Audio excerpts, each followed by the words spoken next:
주일 아침 여러분에게 주실 하나님 말씀은 마태복음 6장 1절에서 6절 그리고 23장 25절에서 28절 이렇게 읽도록 하겠습니다. 사람에게 보이려고 그들 앞에서 너희 의를 행하지 않도록 주의하라. 그리하지 아니하면 하늘에 계신 너희 아버지께 상을 받지 못하느니라. 외식하는 자가 사람에게서 영광을 받으려고 회당과 거리에서 하는 것 같이 너희 앞에 아파를 풀지 말라. 진실로 너희에게 이르노니 그들은 자기 상을 이미 받았느니라. 너는 구제할 때에 오른손이 하는 것을 왼손이 모르게 하여 은밀한 중에 보시는 너희 아버지께서 또 너희는 기도할 때에 외식하는 자와 같이 하지 말라. 그들은 사람에게 보이려고 회당과 큰 거리 어귀에 서서 기도하기를 좋아하느니라. 내가 진실로 너희에게 이르노니 그들은 자기 상을 이미 받았느니라.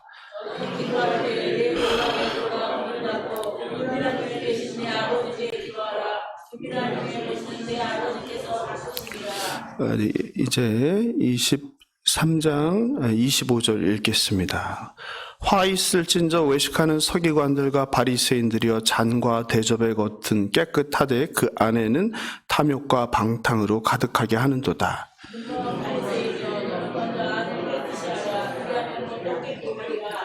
화 있을진저 외식하는 서기관들과 바리새인들이여 회칠한 무덤 같으니 겉으로는 아름답게 보이나 그 안에는 죽은 사람의 뼈와 모든 더러운 것이 가득하도다. 함께 읽겠습니다. 겉으로는 사람에게 옳게 보이되 의식과 불법이 가득하도다. 아멘. 하나님께 봉헌 기도 드리겠습니다.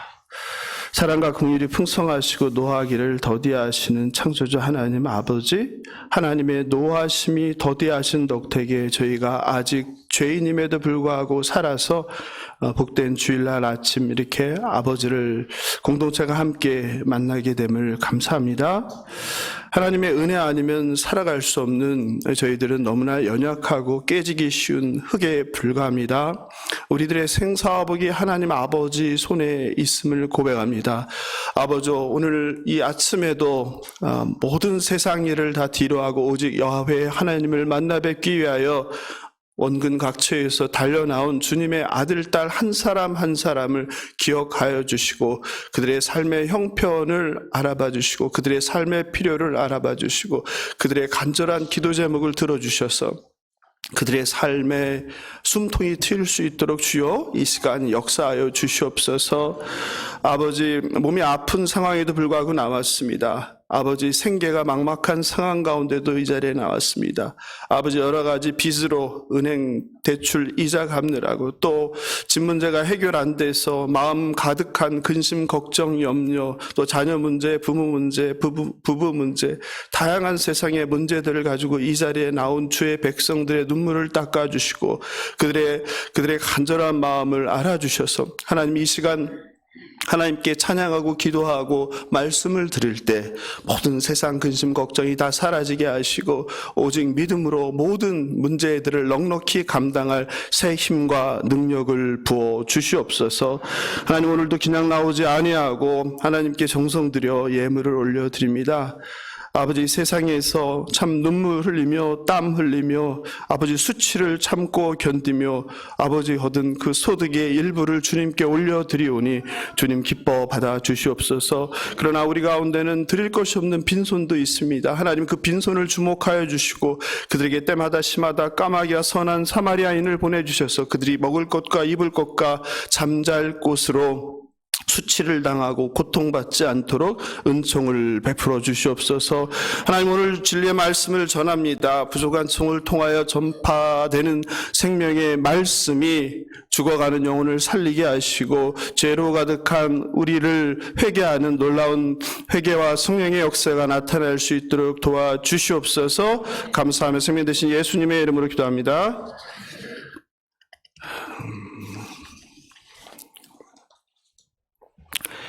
엠브레인 트렌드 모니터 지난주에 보여드렸는데 잘 이렇게 화면 보이지 않아서 다시 한번 오늘 또 소개합니다. 2020년 코로나19 이후 개신교인의 어떤 그 이미지를 조사했습니다. 그 결과가 참담합니다. 일반 국민들이 개신교인에 대해 거리를 두고 싶은 이중적인 등 부정적인 이미지를 갖고 있는 것으로 나타났습니다. 그 표 1인데 그래도 좀 이렇게 선명하지는 않네요. 예, 그래요. 왼편에 여러분 보시기에 오른편이죠. 오른편에 있는 게 그 불교와 그리고 천주교에 대한 것인데 이런 다른 종교들은 파란색 좀 긍정적인 이미지의 뜻이에요. 그런데 우리 개신교는 빨간색 부정적인 이미지로 되어 있습니다. 천주교와 불교인에 대해서는 온화하다, 따뜻하다, 또 절제적인 것 같은 긍정적인 의미가 강합니다. 반면에 그 다음 표 보여주실까요? 개신교인에 대해서는 이건 좀 잘 보이네요, 그죠? 네, 지난번에 안 보였는데 거리를 두고 싶은 32%, 이기적인 27%, 배타적인 23%, 부패한 22%, 그 중에서 이제 이중적이라는 거예요. 이게 30%를 차지하고 심지어 사기꾼 같은. 여러분 이게 세상이 저와 여러분 우리 교회를 바라보는 모습입니다.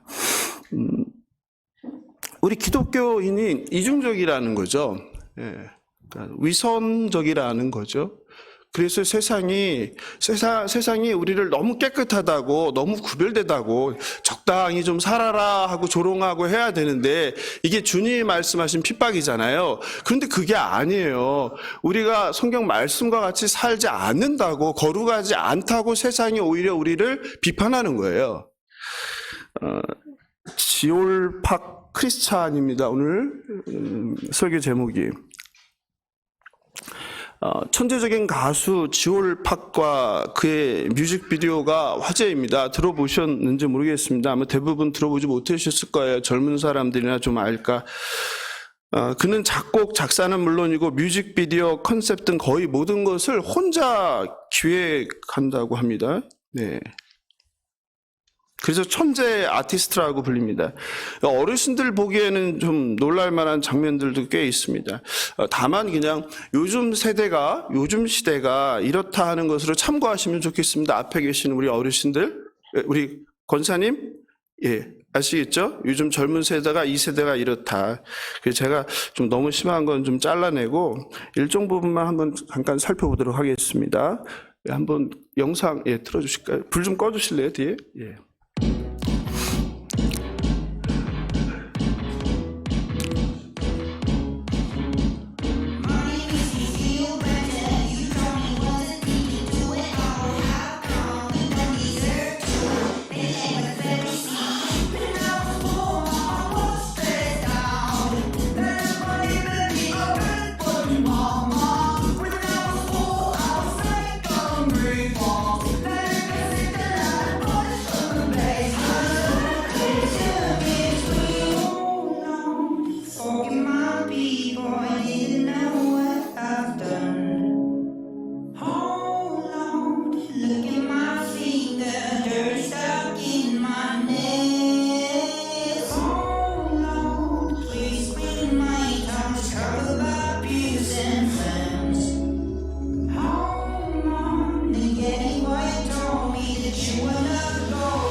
네, 감사합니다.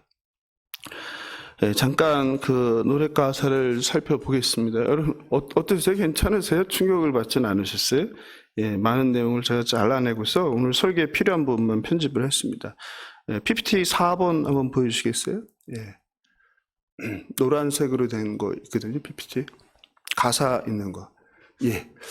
가사를 잠깐 보니까 이렇게 되어 있어요. Money makes me feel better. 그러니까 돈은 나를 더 기분 좋게 만들어. You told me it was a ticket to hell 했어요. 너희들은 말했잖아. 나에게 돈이라는 것은 지옥에 가는 티켓이라고, 표라고. Okay, how come? 근데 어쨌단 말이야? 이런 말이죠. Now you act like a Pharisee 했는데 페리새가 이게 바리새인이죠. 바로 이제 오늘 바리새인이라는 게 성경 여기 가사에 등장합니다. 성경은 돈을 사랑함이 일만하게 뿌리라고 하고 부자가 천국에 가는 것이 낙타가 바늘기에 들어가는 것보다 힘들다고 말합니다. 그리고 성경은 하나님과 재물을 겸하여 섬길 수 없다고 하고 만몬은 우상 숭배라고 합니다. 그런데 교회를 다니는 사람들이 돈을 좋아합니다. 아니, 돈을 사랑함을 회개하지도 않고 이상하게 여기지도 않습니다. 오히려 그것이 뭐가 문제냐? 예? 하면서 그리스도인들도 돈 많이 벌겠다는 것을 인생의 목적으로 당당히 이야기하는 세상입니다. 물론 뒤에 하나가 붙죠. 더 하나님 나라를 위해서 나는 이런 신앙적인 고백을 합니다. 그런데 저는 사실 그 말이 진심인지 여러분도 그러겠지만 알 수 없습니다. 저도 사업하면서 돈이 인생의 목적으로 성공을 위해서 살아갈 때 늘 그렇게 말했습니다. 제가 하는 사업을 하나님의 영광이 되게 해달라고. 근데 사실 솔직한 그런 것은 아니었죠. 돈과 성공이 먼저였죠. 하나님은 우리의 그 속마음을 꿰뚫어 다 알고 계시는 분이에요. 그러니까 아무리 사람들한테 내가 사업을 하든 직장 생활하든 아니면 어떤 공직에 있든 직업인으로서 살아가는 데 있어서 하나님의 영광과 그리고 하나님 나라의 확장을 위해서 한다는 것이 정말 그냥 형식적인 상투적인 고백이 아니라 여러분의 입술의 고백이 되지 않으면 하나님 기뻐하지 않는다는 거죠. 지울파의 노래 가사를 우리말로 번역하면 제가 이렇게 대충 의역했어요. 한번 들어보세요. 이런 거예요. 돈이 지옥행 티켓이라며 너희들이 이렇게 말했잖아. 근데 봐봐. 내가 돈을 많이 벌어서 부자가 되니까 사람들이 나를 어떻게 부르는지 알아? 내가 착한 아이래. 내가 효자래. 내가 돈이 없을 때는 뭐라고 했어? 내가 가난할 때는 어떻게 말했지? 나 완전 문제아라고 했잖아. 우리 부모님한테 골칫거리였잖아. When I was poor, my mom was stressed out. 직역하면 내가 가난했을 때 나의 엄마는 스트레스를 받아 뻗어버렸다 이런 거죠. 그죠?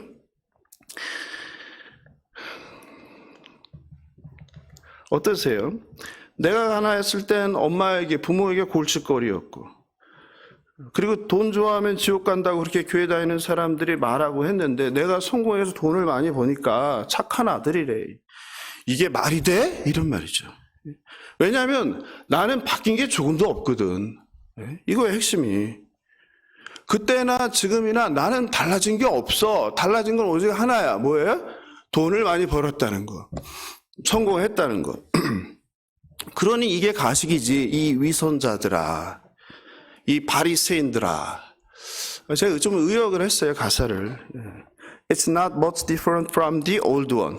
그것은 옛날에 나와 그렇게 다르지 않아. 그러니까 옛사람과 내가 예수를 믿고 새 사람이 됐는데 옛사람이나 새 사람이나 돈을 벌기 전이나 지금이나 돈을 많이 벌고 난 지금이나 달라지진 않았는데 뭐가 달라졌어요?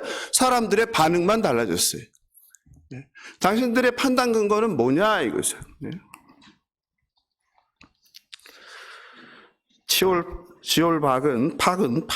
박이라고 해야 되는데 모르겠네. 젊은 분들이 알 것 같은데. 신앙인으로서 기독교인들의 어떤 이런 위선을 노래와 뮤직비디오를 통해서 비판합니다. 실제로 그는 인터뷰에서 이렇게 말합니다. 예술신에 있으면서 크리스천들이 많더라고요. 그러니까 그 분야에, 예술 분야에 보니까 크리스천들이 많더라는 거예요. 가수들 특히. 그런데 자기가 보니까 크리스천답지 않은 행동을 하는 크리스천들이 많더라는 거예요. 크리스천 같은 행동을 하지 않는데 크리스찬이라고 말하는 이런 모순적인 모습을 보면서 자기 반성적이고 풍자적으로 이 노래를 만들었고, 또 한 가지 덧붙인 것은 대중들도 다르지 않다는 거예요. 그러면서 결론을 이렇게 내죠. 인간이 그런 게 아닐까? 인간이 이처럼 모순투성이인 게 아닐까? 이렇게 이제 끝을 이야기합니다. 그 노래 가사 중에 오늘 성경 본문에 나오는 이제 바로 바리새인이 등장하는데, 그죠? 페리시 하는데, 지금 넌 바리새인 마냥 굴잖아. 그죠? 바리새인은 무엇입니까? 성경에서뿐만 아니라 영어에서 바리새인은 뭐예요? 위선적인 사람을 뜻하는 거예요. 마태복음 23장은 2000년 전 예루살렘의 그 위선적인 종교 지도자들에 대한 예수님의 저주예요. 심판이에요. 23장은 화 있을진저. 외식하는 서기관들과 바리새인들을 몇 번 반복하고 있습니까? 한번 같이 성경을 볼까요? 23장 성경책을 피고 한번 보겠습니다. 13절이죠. 13절 화 있을진저 외식하는 서기관들과 바리새인들이여. 그리고 15절 화 있을진저. 그리고 16절 화 있을진저. 그리고 좀 지나가서 23절 화 있을진저. 그 다음에 25절 화 있을진저. 그리고 27절 화 있을진저. 29절 화 있을진저. 예수께서는 23장에서 무려 7번이나 여러분 한 번 심판 저주를 받아도 죽을 지경인데 7번 심판을 해요. 누구에 대해서? 바리새인들과 서기관들에 대해서. 바리새인들과 서기관들은 누굽니까? 당대의 지도자라는 사람이에요. 예? 교회 지도자라는 사람이에요. 사회 지도자인 사람들이. 그들을 향하여 하나님께서 이렇게 예수님께서 심판을 하시는 거예요. 그들의 그 내용을 살펴보겠지만 다 살펴볼 수는 없고, 그들의 핵심은 뭐예요? 그 심판의 핵심은 무엇입니까? 말과 행동이 다르다는 거죠. 말과 행동이 다르다. 또 뭐가 다르다? 행동과 마음이 다르다는 거죠. 위선이라는 거, 위선. 이걸 표리부동이라고 그러죠. 겉과 속이 다른 사람. 그렇죠? 겉과 속이 다른 사람이. 이런 바리새인들을 대표하는 단어가 바로 외식하는이에요. 외식하는. 서기관들과 바리새인들. 외식이라는 것은 무슨 뜻입니까? 외식. 일아웃, 밖에 밥 먹으러 나가는 거 말고 한자로. 다른 외식이. 외식이 뭐예요? 외식한다 그러죠. 우리 교회에서만 쓰는 것 같아요. 여기서 외식하는 자를 번역된 헬라어가 호이 히포크리타이라는 단어인데, 영어로는 히포크리티라고 해요. 히포크리티. 그러니까 영어가 여기 헬라에서 온 거죠. 한자로 하면은 그 식이라는 게 이제 꾸미다, 위장하다라는 뜻이죠. 외는 바깥이니까 그게 뭐야? 바깥을 꾸미다. 그러니까 옷으로 치장하다. 그죠? 바깥을 꾸미는 거예요. 가리는 거죠. 속을 가리는 거. 이 외식하는 자를 뜻하는 헬라어는 원래 헬라 시대에 이게 무대 위에 섰던 연극 배우에게 썼던 거예요. 연극 배우들이 어떻습니까? 자기의 본 모습을 가린 채 무대 위에서는 무엇을 연기합니까? 다른 캐릭터, 다른 사람을 연기하잖아요. 그런데 뛰어난 배우일수록 어떻습니까? 그게 사실과 같으니까 관객들이 거기에 몰입하게 하죠. 그거에서 연기력이 뛰어나냐 아니냐가 결정되는 거 아닙니까? 다시 말해서 자신의 실제 모습을 숨기고 다른 사람을 연기하는 거예요. 진짜가 아닌 꾸며낸 가짜입니다. 그런데 진짜인 것처럼 해야 되는 거예요. 바로 이렇게 마음과 외적인 모습이 다른 이중적인 사람을 가리켜 우리는 외식한다고 합니다. 마태복음 6장에서 당시 유대인들의 이중성 외식을 경고했습니다. 2000년 전에 유대인들에게는요, 가장 중요한 신앙의 규범이 3가지가 있었습니다. 유대인의 가장 중요한 3가지 규범이 뭡니까? 첫째가 오늘 같이 읽었는데 거기 첫째가 구제, 둘째가 기도, 셋째가 금식. 이게 유대인의 가장 3가지 중요한 3가지 기본이에요. 만약에 우리 기독교인의 가장 중요한 3가지를 뽑으면 뭘 꼽을까요? 사랑, 말씀, 기도, 전도? 예. 우리 기독교도 좀 그런 거를 좀 이렇게 정리할 필요가 있을 것 같아요. 그래서 이 경건한 유대인이라면 이 3가지를 당연한 의무로 여겼어요. 문제는 당시 유대인들이 이것을 해는데 어떻게 했다는 거예요? 사람에게 보이려고 했다는 거죠. 유대인들의 그 전통은요, 이 구제를 통해서 그 하나님의 사역에 동참하는 거예요. 이거를 티쿤 올람이라고 합니다. 굉장히 중요한 용어인데요. 유대 용어에서 티쿤 올람. 티쿤 올람이라는 것은 뭐냐면 세상을 고친다는 뜻이에요. 세상을 고친다. 뭘 통해서요? 구제를 통해서. 그래서 구제가 공이에요. 여러분 구제는요, 해도 되고 안 해도 되는 게 아니에요. 요즘은 세상 우리나라 정부가 교회보다 더 잘하잖아요. 그러니까 이제는 교회는 여기에 더 이상 할 필요가 없다, 이런 얘기들을 하는 사람들이 많은데 그렇지 않은 거예요. 구제가 째다카예요. 공이에요. 하나님의 공이. 유대인들은 그래서 누구보다도 이 구제에 열심인 거예요. 왜냐하면 그게 세상을 고치는 거예요. 하나님과 함께 구제함으로 인해서 하나님 나라 사역의 확장에 같이 동참하는 거예요. 구제금을 모아 가난한 이들을 도와주고 필요한 이들에게 나누어주는 일이야말로 창조주와 파트너가 되는 거예요. 이 티쿤 올람이 바로 그거예요. 그래서 유대인들은요, 어릴 때부터 아이들에게요, 어린 애들한테 벌써 구제를 가르쳐요. 우리는 언제 가르치나요? 그냥 학교에서 배우든지 아니면 스스로 커가면서 내가 사회인으로 성장하면서 알지 않아요? 근데 유대인은 가정에서 어릴 때부터 구제를 가르치는 거예요. 그냥 생활이 되는 거예요. 그냥 구제라는 것은 그냥 하나님의 뜻을 이루는 공의, 째다카 그 자체입니다. 그러므로 구제는 의무예요. 의무. 안 하면 안 되는 거예요. 그냥 내가 해도 되고 안 해도 되는 게 아니라 유대인들에게는. 또 중요한 것은 유대교의 전통에 따르면 모든 사람이 구제의 의무가 있고 또 받는 사람 있잖아요. 우리는 이렇게 뭐 누군가에게 뭘 받으면 어떻습니까? 부끄럽잖아요. 내가 뭐 돈이 없어서 어려움에 처해서 이렇게 심지어 교회에서 그걸 그리스도의 사랑이라고 받아도 굉장히 이렇게 뭔가 불편해. 그죠? 예? 그래서 최대한 그걸 불편하지 않게 하려고 뭐 몰래 드리기도 하고 뭐 어떻게 뭐 여러 가지 고민까지 해야 되는. 왜냐하면 받는 사람이 상처를 받지 않기 위해서. 그런데 유대인은 그렇지 않아요. 받는 사람이 그런 어떤 수치스러움이나 미안함이나 불편함을 느낄 필요가 없어요. 왜? 주고 받는 것이 하나님 나라의 그 공평과 정의거든요. 원래 11조가 그런 거죠. 11조가 한국에서는 11조가 잘못되어 있는데 그래서 성도님께서 헌금에 대해서 저한테 한번 얘기를 해달라고 하는데 헌금 얘기를 전혀 안 한다고 제가 헌금 얘기하면요 안 하는 게 나아요. 11조 교회에 있는 뒤에 저 봉투들 다 없애야 됩니다. 사실은 성경대로 하면 말씀 이렇게 배우다 보면 저절로 이제 오고 은혜를 받으면 은혜 받은 자들이 자원해서 하는 거죠. 그런데 구제하고 나팔을 불며 자랑하는 유대인들이 있었어요. 그게 마태복음 6장에 나오는 거예요. 제가 새벽기도 때 한번 한 건데 사람에게 보이려고 한다는 거예요. 그러니까 중심이 하나님에게 보이려고 해야 되는데 사람을 의식하는 거예요. 네? 그래서 구제할 때 어디에? 나팔을 부는 거예요. 나팔을 내가 했다. 그래서 헌금함에 뭐 동전을 땡그랑 넣는 거죠. 옛날에는 동전이었으니까. 그러면 앞에 있던 사람들이 어떻게 해요? 쳐다보죠. 근데 막 어떤 사람은 이거 동전 하나가 아니라 다발로 갖고 왔어. 그냥 그 동전 꾸러미로. 그럼 어떻게 해요? 넣는 순간 뚜루루루루루 하면 어떻게 했어? 사람들이 뭐 그렇죠. 와 하겠죠. 그래서 구제할 때 오른손이 하는 것을 왼손이 모르게 하는 거예요. 그런데 뭐 한국 교회는 그럼 왜 그러냐? 그건 좀 한편 또 이해해야 돼요.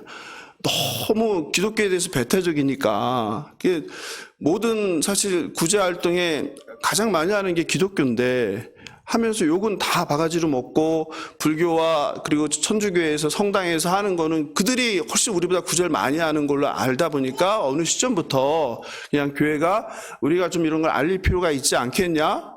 이래서 좀 그때부터는 좀 이렇게 했어요. 그래서 또 왜 이렇게 하라고 했는데 한국교회는 이렇게 알리고 이렇게 하냐 하는 거에 대해서 좀 여러분이 좀 그것도 좀 생각을 좀 해주시면 좋을 것 같습니다. 네.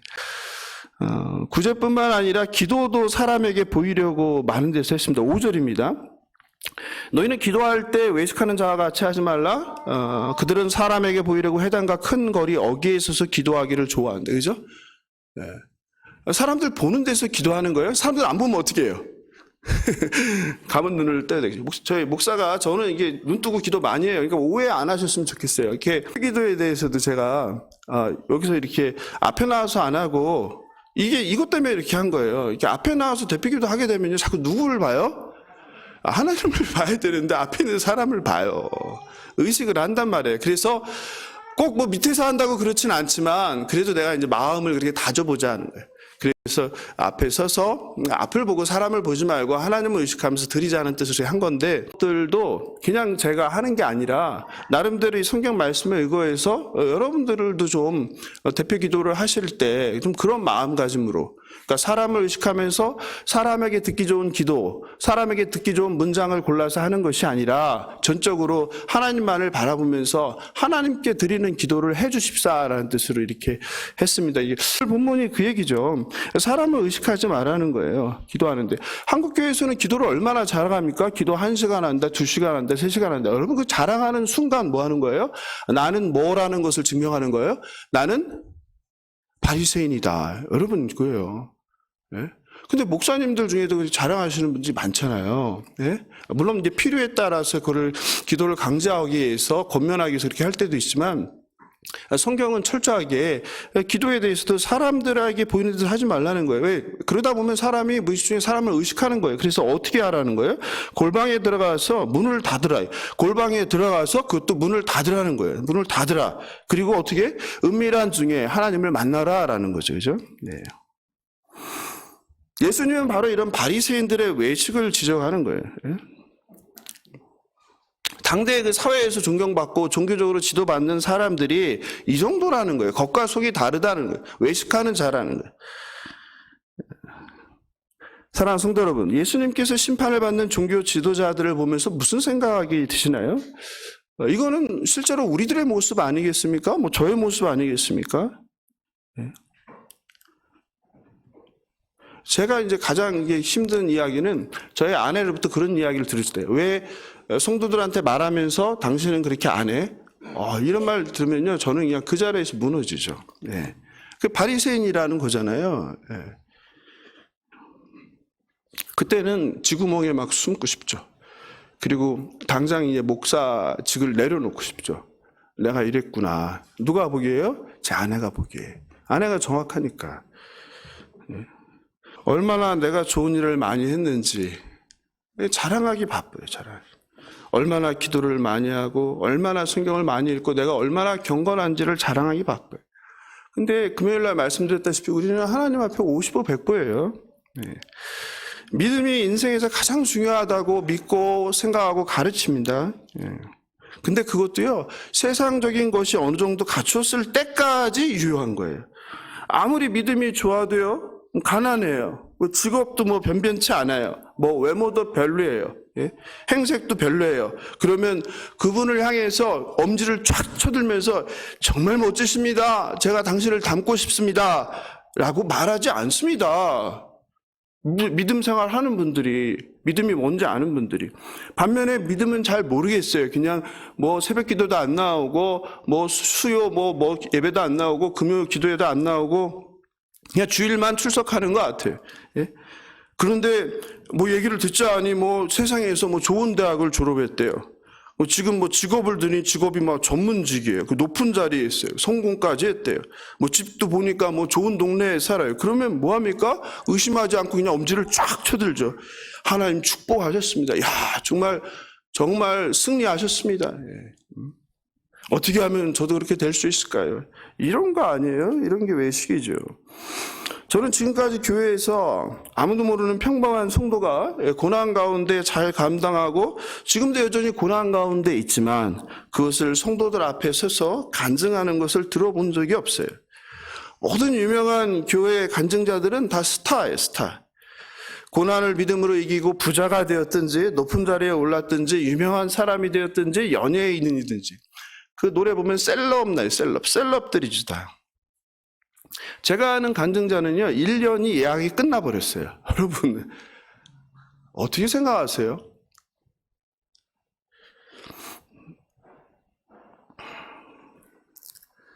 세상에서 어쨌든 간에 기독교인이란 옷을 입고 고난 가운데 성공한 사람이 그 사람이 교회에 와서도 또 어떻게 하는 거예요?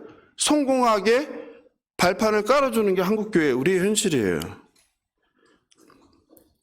반면에 성경은 믿음을 지키기 위해 고난을 선택한 사람들의 이야기가 다수이죠.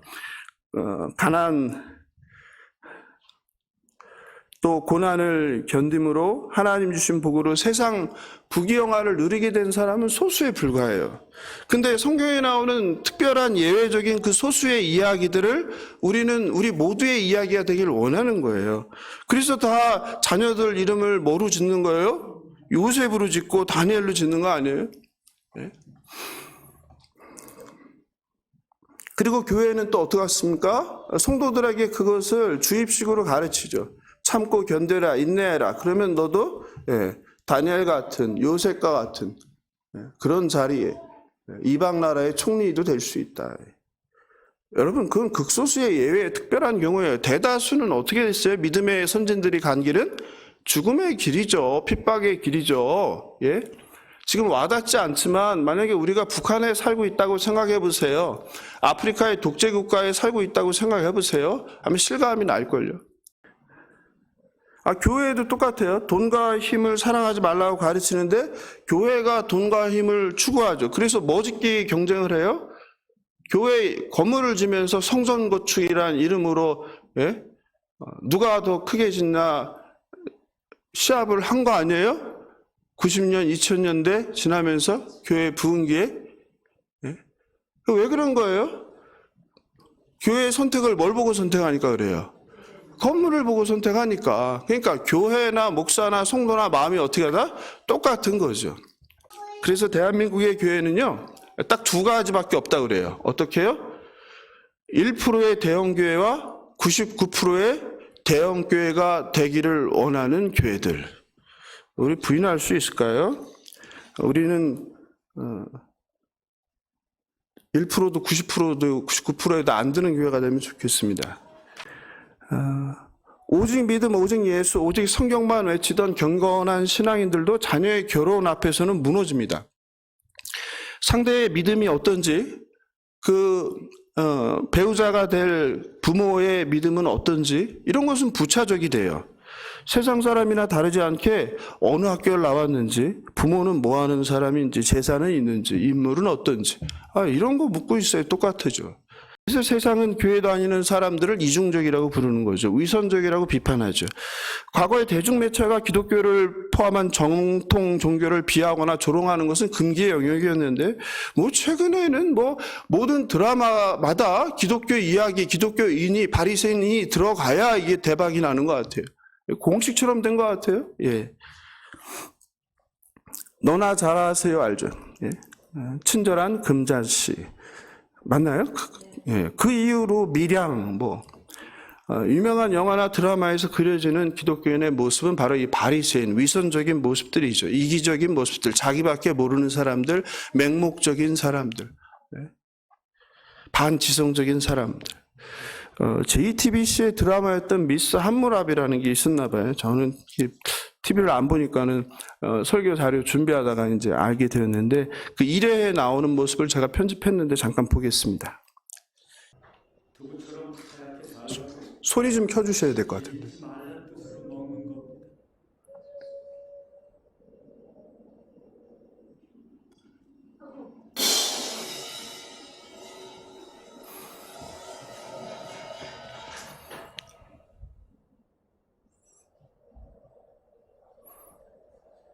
너나 잘하세요.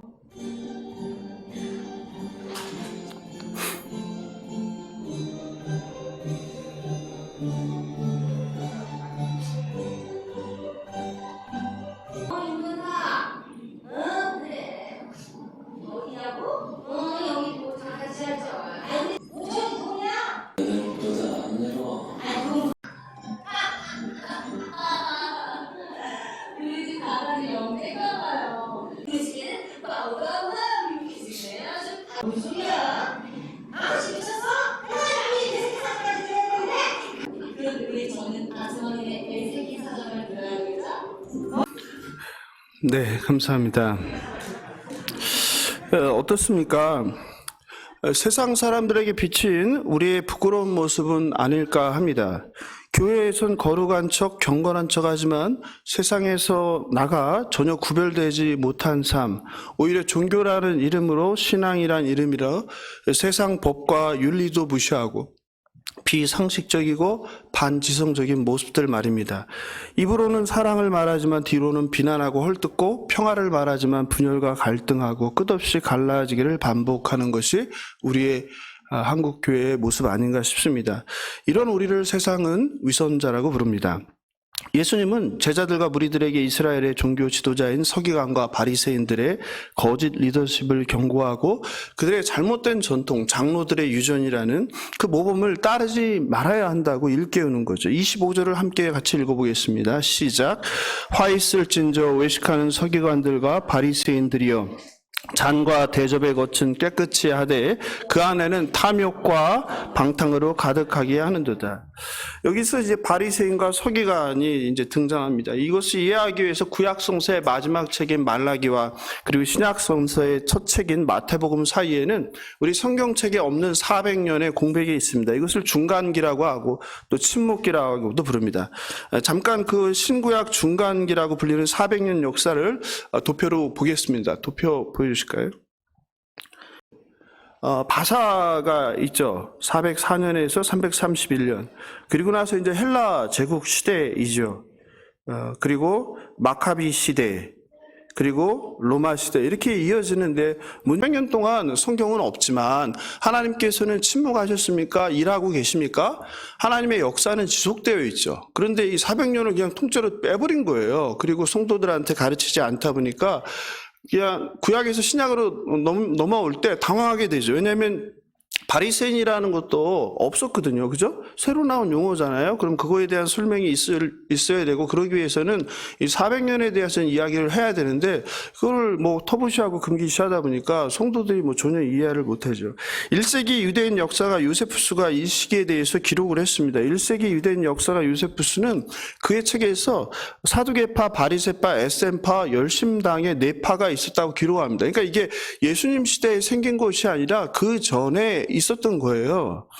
요세푸스는 유대인 역사가입니다. AD 37년에 태어나서 그리고 주 100년까지 살았습니다. 로마에서 죽었습니다.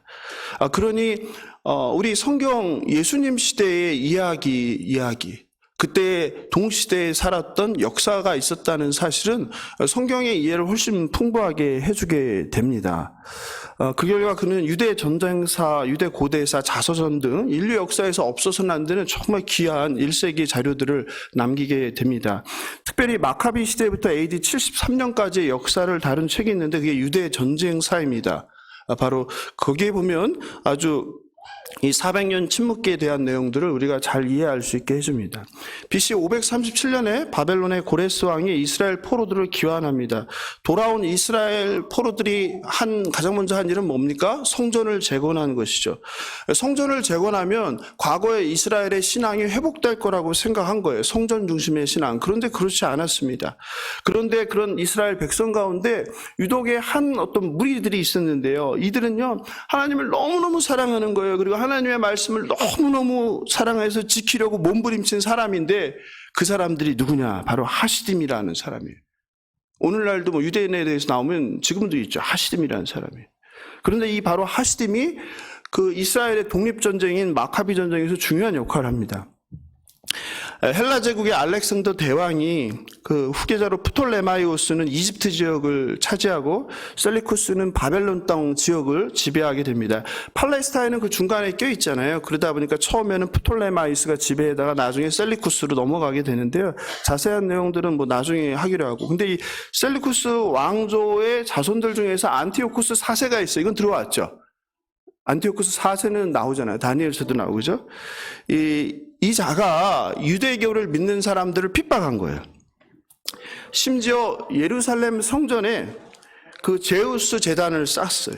그리고 돼지고기를 제물로 올려놨어요. 당시 안티오쿠스 4세 에피파네스가 유대인에게 한 핍박을 보면요. 제가 읽어드릴게요. 유대인들은 이방인들의 관습을 따를 것. 그러니까 오늘날 우리 걸로 적용하세요. 만약에 우리나라의 대통령이 기독교를 이런 식으로 대한다면 우리가 어떻게 할까? 유대인들은 이방인들의 관습을 따를 것. 성소 안에서 번제를 드리거나 희생제물을 드리거나 술을 봉헌하는 등의 예식을 하지 말 것. 안식일과 기타 축제일을 지키지 말 것, 성소와 성직자들을 못 오갈 것, 이교의 제단과 성전과 신당을 세울 것, 돼지와 부정한 동물들을 희생제물로 잡아 바칠 것, 산의 아이들에게 할례를 하지 말 것, 온갖 종류의 음란과 모독의 행위로 스스로를 더럽힐 것, 율법을 버리고 모든 규칙을 버릴 것, 바꿀 것, 이 명령을 따르지 않는 자는 사형. 어떻습니까? 여러분 가만히 있을 수 있어요? 유대인의 신앙을 다 뿌리째 흔드는 것들이잖아요. 그런데 이게 예루살렘 성전만 있는 게 아니라 지방에 있는 데까지 다 이걸 확장하는 거예요. 그런데 그 가운데 마띠디아라는 제사장이 있는데 이 마띠디아라는 사람이 이거에 대해서 들고 일어선 거예요. 그래서 뭐 아들이 다섯 명인가요? 아들이 꽤 많았어요. 그래서 아들이 많으니까 이제 어때요? 아들은 다 뭘 잘하겠어요. 고대 시대니까. 싸움을 잘하잖아요. 그러니까 아들을 이끌고 이제 동네 사람들을 이끌고 대항을 한 거예요. 그렇게 해서 시작된 게 그 유명한 마카비 전쟁이라는 거예요. 여러분 마카비 전쟁 제가 지난해 마태복음 강의하면서 몇 번 말씀드렸는데 기억나시나요? 그때 말씀하시기를 처음 들어봤다고 했는데 이 마카비는 누구냐면 그 마따디아의 셋째 아들 유다의 별명이에요. 별명. 이 뜻은 쇠망치예요. 무슨 뜻이겠어요? 그 셋째인 유다가 뭐를 쇠망치로 누구를 적들을 섬멸했다 이런 뜻이겠죠. 그리고서 BC 164년에 예루살렘 성전을 탈환하는 거예요. 그리고서 그 성전을 회복했다고 하나님께 감사를 드리는데 그게 바로 유명한 뭐예요? 유대인의 최고의 명절 수전절이에요. 수전절. 아시겠죠? 오늘날도 지키잖아요. 유대인들이. 그걸 다른 말로 하누카라고 부르죠. 하누카라는 것은 그 12월 말에 있는데요. 크리스마스 즈음에 유대인들의 가장 큰 명절이죠. 이제 하누카라는 것은 봉헌이라는 뜻이에요. 그러니까 빼앗겼던 성전을 회복하여 하나님께 다시 드렸다 이런 뜻이에요. 그러니까 유대인들에게는 가장 큰 의미 있는 그 날이 되겠죠. 그리고 바로 그때에 이제 왕 중에서 요나단이 이제 왕을 차지했는데 그 마따디의 아들의 요나단이 왕을 차지했는데 이 요나단이 왕으로 만족하지 않고 뭐까지 욕심을 낸 거예요? 대제사장직까지 차지하려고 한 거예요. 그러니까 누가요? 그거에 그러면 안 돼 하고서 들고 일어난 사람들이 있었어요. 그래서 그 사건을 두고서 파가 갈리게 된 거예요. 파가 갈리게 됐는데 그 파가 바로 에셈파, 사두개파, 바리새파, 열심당 이런 파들이 그때 이제 생기게 된 것입니다. 특별히 목숨을 걸고 그걸 반대한 사람이 있는데요. 그들을 에세네파라고 해요. 우리가 에세네파라고 하는데 보통 쿰란 공동체를 이루죠. 그래서 우리가 그 하나님의 말씀과 계명을 철저히 지키기 위해서는 여기서는 불가능하다. 그래서 우리가 따로 어디로 가서 사막에 가서 광야에 가서 공동체를 이루면서 하나님을 예배하고 하나님의 규례를 지키자. 그게 바로 어디예요? 쿰란 공동체라는 거예요. 바로 오늘날 우리에게 아주 놀라운 역사적 사건이 된 사해사본이 바로 그 쿰란 공동체에서 나온 겁니다. 이해되시죠? 사두개파는 어떻게 했을까요? 적극 지지했어요. 그리고 그들은 권력을 차지하게 되죠. 성전 중심에. 바리새파는 찬송도 반대도 하지 않았습니다. 이 바리새는 불리하다의 뜻이죠. 바리새는 고향에서 주로 활동하던 사람들이에요. 이들은 오늘날로 하면 평신도 지도자들입니다. 그러니까 이들은 직업이 있었어요. 낮에는 열심히 일하고 저녁이면 토라를 연구하고 동네에서 그 성경 교사로 일을 했습니다. 이들은 천사와 마귀를 인정했고 영혼과 부활을 믿었습니다. 죽음 이후 상급을 믿었어요. 이들은 율법을 잘 지키기 위해서 구전율법을 만들게 되었는데요. 바로 그 구전율법을 정리한 책을 미시나라고 해요. 들어보셨죠? 미시나가 바로 그 구전율법을 정리한 책이에요. 전해져 오는 것들을 정리한 책. 아시겠죠? 문제는 뭐냐면 이 바리새인들이 하나님이 주신 경전이 있잖아요. 성경. 근데 이 경전에다가 부여하는 그 권위를 자기들이 구전으로 정리해 놓은 미시나에도 적용을 한 거예요. 그러니까 예수님께서 계속 책망하잖아요. 장로들의 전통을 지키지 마라. 이 장로들의 전통이 바로 미시나를 이야기하는 거예요. 마태복음 15장에서 이야기하는. 하나님의 명령도 아닌 것을 하나님의 명령처럼 규정하면서 누구를 책망하기 때문에요? 예수님을 책망하잖아요. 너는 왜 장로들의 유전을 지키지 않냐 하잖아요. 그게 그거예요. 그리고 이 미시나가 이제 어려울 수 있잖아요. 어떤 내용들은. 그러니까 이 미시나를 풀어서 랍비들이 설명을 해놨는데 그걸 주석이라고 하잖아요. 그걸 게마라라고 해요. 게마라. 그러니까는 설명을 하니까 책이 점점 커지겠지. 분량이 많아지겠죠. 그러니까 미시나와 주석을 따로 이제 보는 게 힘들어진 거예요. 그래서 어떻게 됐냐면 이것을 통합하게 되는데 그게 바로 여러분이 알고 있는 탈무드라는 책이에요. 탈무드는 들어보셨죠? 탈무드가 바로 그런 책입니다. 이해되시죠? 되게 오래된 책이죠. 탈무드는 바로 이 미시나와 그리고 주석인 게마라를 합한 것이다. 아시겠죠? 예. 사두개파는 다윗 시대 대제사장 사독의 이름에서 왔다고 하는데 정확하지는 않습니다. 이들은 그 성전에서의 모든 유익을 누리는 종교 귀족이 되었죠. 종교 권력자가 되었죠. 그들은 왕의 정책을 지지했죠. 당연히 요나단이 대제사장직까지 차지하려고 하는 걸 찬송했죠. 찬송하니까 어떻게 된 거예요? 권력을 다 준 거죠. 나라도 똑같잖아요. 누가 대통령이 되면 어떻게 합니까? 자기를 반대하는 사람들 어떻게든 자리를 다 빼앗고 자기에게 추종하는 자들로 다 자리를 바꿔치게 하잖아요. 예? 그런 거랑 똑같은 것이죠. 좀 어떻게 좀 이해가 좀 되시죠? 이런 사두개인들, 이 사두개인들은 물질적인 풍요를 누렸어요. 그리고 종교뿐만 아니라 정치적인 힘까지 가졌어요. 여러분, 이 오늘날도 똑같은 거예요. 쉽게 얘기해서 뭐예요? 사회에서 부귀영화를 누리는 사람들이었어요. 그러니 뭘 믿지 않아요? 천국을 믿지 않죠. 부활을 믿지 않죠. 이해되시죠? 여기가 좋사오니 여기서 영생을 누리리다. 예? 이해되시죠? 이게 완전히 신학이 달라지는 거예요. 그러니까 바리새랑 사두개는 같은 편이 될 수 없는 원수지가 아닌 거예요. 서로의 어떤 그 신학적인 생각과 사상과 인생관이 다른 사람들이에요. 근데 이들이 누구를 죽이기 위해서는 한 편이 되었다? 예, 인간이 그런 거예요. 동일한 목적을 위해서는 적들과 같은 배를 타는 거예요. 얼마나 인간이 이렇게 야비하고 모순적인 존재입니까? 그리고 25절에서 이제 화이스를 외식하는 서기관들과 바리새인들이여 하죠. 잔과 대접의 것은 깨끗한데 그 속에는 뭐가 가득하다? 탐욕과 방탕이 가득하다는 거예요. 예수님께서는 진정한 정결은 겉만 깨끗이 하는 게 아니라 어디를 깨끗이 해야 된다? 안을 깨끗이 해야 된다. 저와 여러분이 아무리 몸을 멋지게 아름답게 치장해봐야 소용없다. 뭐가 중요하다? 그 속이 더러우면 아무 의미가 없다는 거예요. 마음은 모든 사고, 동기 그리고 행동의 근원입니다. 그렇기 때문에 성경은 계속해서 우리에게 말하는 거예요. 모든 지킬 만한 것 중에 무엇을 지켜라? 마음을 지키라. 왜요? 거기에서 생명이 나기 때문이죠. 참된 순종은 마음에서 하는 거예요. 마음으로 하나님께 순종한 자가 말로 순종하는 거고 그리고 행동으로 순종하는 것입니다. 마태복음 15장 18절 20절을 같이 한번 읽어보겠습니다.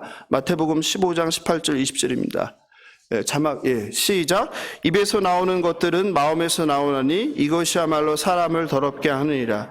마음에서 나오는 것은 악한 생각, 살인, 간음, 음란, 도둑질, 거짓 증언, 비방 이런 것들이 사람을 더럽게 하는 것이요 씻지 않은 손으로 먹는 것은 마음을 더럽게 하지 못하느라.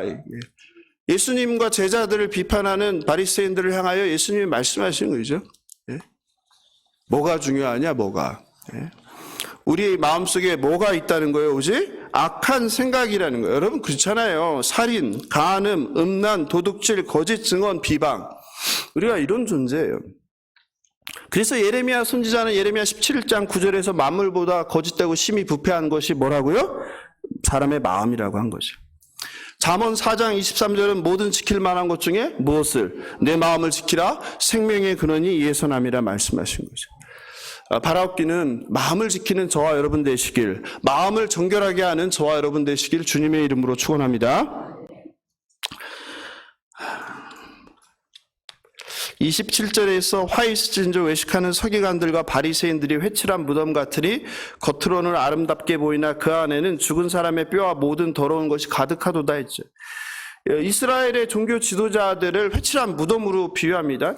이스라엘에서는 성지 순례 기간이 되면 무덤들이 눈에 잘 띄도록 무덤을 회 반죽으로 칠해놨어요. 왜 그렇습니까? 지나가는 사람이 혹시라도 그 무덤에 발이나 손이 닿아서 더러워져서 정결례를 범하지 않게 하기 위함인 것이죠. 민수기 19장 16절이죠. 누구든지 들에서 칼에 죽은 자나 시체나 사람의 뼈나 무덤을 만졌으면 이래 동안 부정하니. 그러니까 부정하지 않게 하기 위해서 이렇게 하는 거죠. 이처럼 정결을 중시하는 사람들인데 정작 그들의 옷 속에는 뭐가 가득하다는 겁니까? 감춰진 사람의 죽은 사람의 뼈와 온갖 더러운 것들이 가득하다는 것이죠. 28절 같이 읽어보겠습니다. 시작. 이와 같이 너희도 겉으로는 사람에게 옳게 보이되 안으로는 외식과 불법이 가득하도다. 어떻습니까? 바리새인과 서기관에 대한 예수님의 책망은 가혹합니다. 이들의 문제는 하나님의 뜻을 올바로 이해하지 못하고 그저 그 유대인들의 전통을, 종교적 법과 규례만 중시하는 외형적인 신앙인입니다. 그래도 참 우리 교회는 감사하게도 제가 1년 담임하면서 거의 많은 것을 다 바꿨어요. 다른 교회였으면은 쫓겨날 법한 것들을 다 바꿨는데도, 쫓겨내 주지 않고 인내해 주셔서 참으로 제가 감사 말씀을 드립니다. 참 많은 것들을 바꿨는데, 때로는 그게 불편하고 힘드신 분도 계셨을 테지만, 인내하고, 그게 참아주시고, 해주셔서 얼마나 제가 감사한지 모르겠습니다. 이 자리를 빌어서 감사의 말씀을 드립니다. 종교적 관점에서 그들은 그 제사에 충실한 사람이에요. 결국 마음도 없고 진정한 뜻은 알지도 못하면서 종교적인 열심, 그 제사만 지냈던 그런 사람들이, 그들에 대한 심판이죠. 예수님은 삶에서 자신의 신앙 고백이 허위인, 가짜인 바리새인과 서기관을 저주하는 거예요. 그렇다면 성도 여러분, 오늘날 이런 바리새인과 서기관은 누구입니까? 교회 밖 사람들이 아닙니다. 교회 안에 있는 저와 여러분입니다. 그리고 누구보다, 남들보다 교회를 위하여 헌신하는 사람들이, 교회의 지도자들일 가능성이 높아요. 가장 위험한 거는 저죠. 우리 좋아하세요? 예수님께서는 이런 종교 지도자들의 특징을 설명합니다. 한번 들어보시면서 남 얘기라고 생각하지 말고 나는 어떤가 한번 점검해 보세요. 제가 23장을 정리했어요. 첫 번째, 자신이 말한 것을 정작 본인은 행하지 않는다. 둘째, 다른 사람에게 하라고 지시하면서 정작 본인은 하지 않는다. 셋째, 자신의 종교적 열심, 구제, 선행을 자랑하고 인정받기를 원한다. 넷째, 사람들의 존경과 칭찬을 좋아하고 바란다. 다섯째, 하나님의 뜻을 올바로 이해하지 못하고 마음에도 없으면서 행위만 할 뿐이다. 여섯째, 자신의 행함을 기준으로 다른 사람을 판단하고 정죄한다. 어떻습니까? 6가지가 하나도 해당이 안 된다면 참으로 감사한 일이죠. 그런데 6가지 중에 한두 개 정도는 예외 없이 해당되는 거라고 생각합니다. 탐욕과 욕망을 경건의 옷으로 혹시 감추고 있지는 않으신지요? 썩은 내가 진동하는 마음을 회칠한 무덤을 거룩한 가면으로 가리고 무대 위 배우처럼 연기하는 삶을 살아가고 있지는 않으신지요? 만일 6가지 설명 중 해당하는 것이 있으면 바리새인과 서기관의 외식을 범한 것입니다. 지올 파괴의 그 노랫말 가사처럼, 크리스찬이란 노래의 그 노랫말 가사처럼 천덕꾸러기 자녀가 성공하고 돈을 많이 벌게 되자 그들의 신앙과 삶은 전혀 변화가 없는데 효자라고 하고 효녀라고 하고 멋진 자녀라고 하고 또 교회에서 멋진 크리스찬이라고 부르고 있지는 않으신지요? 마음속엔 불의와 탐심으로 가득하면서 사람들 앞에서만 거룩한 척, 정직한 척, 의로운 척, 척척척 하며 살고 있지는 않으신지요? 예수님께서 이런 사람들을 향하여 뱀들아, 독사의 새끼들아, 회칠한 무덤아, 화 있을진저, 뭐예요? 심판이 임할지어다. 아멘 하기가 겁나죠. 이사야 선지자도 이런 거짓 신앙인의 의선을 비판했습니다. 이사야 29장 13절 있나요? 혹시 자막을 제가 드렸나 모르겠네요. 같이 읽어볼까요? 시작. 주께서 이르시되 이 백성이 입으로는 나를 가까이 하며 입술로는 나를 공경하나 그들의 마음은 내게서 멀리 떠났나니 그들이 나를 경외함은 사람의 계명으로 가르침을 받았을 뿐이라. 그렇죠. 입으로는 나를 가까이 하고 입술로는 늘 하나님 찬양, 예수님 사랑해요, 하나님 사랑하여 이렇게 하는데 마음은 어떻다고요? 멀리 떠났다는 거예요. 사랑하는 성도 여러분, 여러분은 어떻습니까? 여러분의 입술의 고백이 여러분의 마음과 동일하신지요? 혹시 종교라는 이름 뒤에 외식의 가면을 쓰고 있다면 벗으시기 바랍니다. 경건에 가면, 선행에 가면, 구제에 가면, 예배자에 가면 더러운 속을 가린 그 포장지를 뜯어내시기 바랍니다. 그리고 하나님 앞에 그저 자비와 긍휼을 구하며 하나님 불쌍히 여기소서. 겉과 속이 동일한 한결같은 사람, 정직한 사람, 순전한 사람이 되도록 도와주소서. 기도하시길 바랍니다. 말씀을 마무리합니다. 사랑하는 성도 여러분. 아담과 하와가 에덴 동산에서 죄를 짓고 부끄러움을 갖게 되었어요. 그래서 하나님께서 네가 어디 있느냐 부를 때 나무 뒤에 숨었죠. 그리고 하나님을 두려워하기 시작한 거예요. 마찬가지로 우리는 끝없이 우리 죄와 우리의 연약함과 부족함과 더러움을 솔직하게 털어놓지 못하고 감추는 거예요. 그런 사람들에게 은혜가 임하지 않습니다. 여러분, 에즈베리의 부흥, 원산 대부흥, 평양 대부흥 다 어디서 시작됐습니까? 내 더러운 죄를 낱낱이 드러낼 때, 어디서요? 공동체 앞에서, 하나님 앞에서 드러낼 때 놀라운 성령의 역사가, 회개의 역사가, 부흥의 역사가 시작됐어요. 언제까지 가리고 사실 거예요? 목사인 저를 숨길 수 있죠. 또 친한 지체도 속일 수 있죠. 그러나 하나님은 다 아시잖아요. 하나님은 저와 여러분이 그 가면을 벗기를 원하십니다. 악취나는 속을 아무리 향수를 뿌려봐야 냄새가 더 독해질 뿐입니다. 예수님 바로 이런 거짓과 위선을 책망합니다. 감춰진 탐욕과 방탕을 제거하라고 합니다. 겉만 닦지 말고 속을 닦으라고 하십니다. 여러분의 가족에게, 이웃에게, 직장에서 여러분은 어떤 그리스도인이십니까? 지하철에서 큰 소리로 떠들던 저 한 권사, 성은 모르겠네요. 온갖 세상 가치관으로 무장된 자신의 속을 드러내는 권사, 저런 권사님은 아니신지요? 어떻게 하면 우리가 좀 더 솔직하게 가면을 벗고 하나님을 대면할 수 있겠습니까? 질문하는 것입니다. 스스로 자문하는 것입니다.